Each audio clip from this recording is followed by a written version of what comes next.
Mob Psycho 3 is everything we needed. This shit was amazing. I talked about this in my last mob video, how in season 2 they were like leaning more towards his personality, and my god, this time they flipped the fucking table. I mean, wow, talk about a good start to the season. I've always found myself wondering when Mob would start developing himself, and my god, they must have heard my prayers because they did just that. He is going into high school now, so throughout the season we could really see him trying to become more than just an Esper. He's actually solving his own problems. He doesn't have to rely on other people as much. He's looking into his future. It's great. It's great. In this season, we see him solve normal human problems like what do I want to do with my life, helping classmates with projects, and him just wanting to be more. He has these badass powers, but he doesn't want that to define him. He's becoming his own person. He's very popular now, and it's great to see. When he solved the problem to the school project him and his classmates had to do, that's when I was like, oh my god, this season's actually about to be like fucking about it. It's about to be lit. Regan once again is hilarious. He has to be one of the top comedy relief characters ever. He has so much like power at his disposal with Mob and this guy, but I'm fairly certain we're gonna see more of his shenanigans. I mean, now that Mob doesn't want to live, sleep, eat, work there all the time, and the other guy is trying to find himself as well, we're gonna see Reagan forced into coming up with crazy tactics and plans to really make his business work, which we did see a bit of that in season 2, episode 2, my bad, when he revamps his website.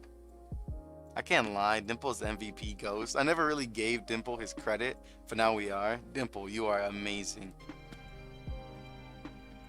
Back when you first joined the Body Improvement Club, you were like this pretty much every day.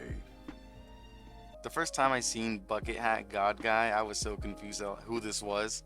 It was like a clusterfuck. But once I found out that it was indeed Dimple, I felt sad, like way sadder than I should have.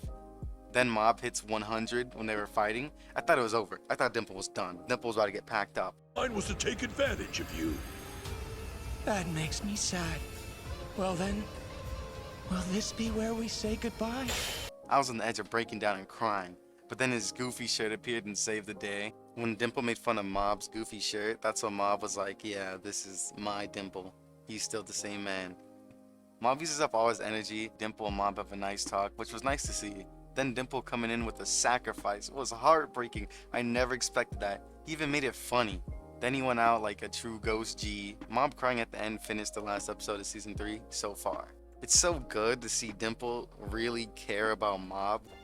You're as hopelessly awkward as ever, aren't you? Come on then. Here. They really grew with each other this whole time. I never really noticed that. It like passed my mind, but this season really just like brought that out.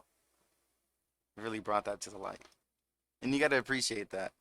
The season, my bad, is definitely like bringing more personality with it. If you like this video, watch this one. I went through things I liked about Mob.